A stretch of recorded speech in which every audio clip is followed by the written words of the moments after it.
Te Arapu Māori. This is a Māori alphabet resource. It comes with pictures and word matching.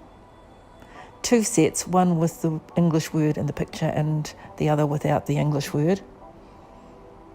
They can be put together. They are all colour-coded. And there is a little mini version of the letter so that you can use that as a reference point.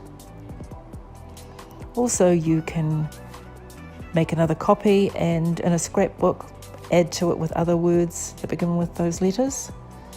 You could put 2 of them together in a kete or in another container, and your tamariki could work together to match those pictures and the words and also do the alphabet puzzle.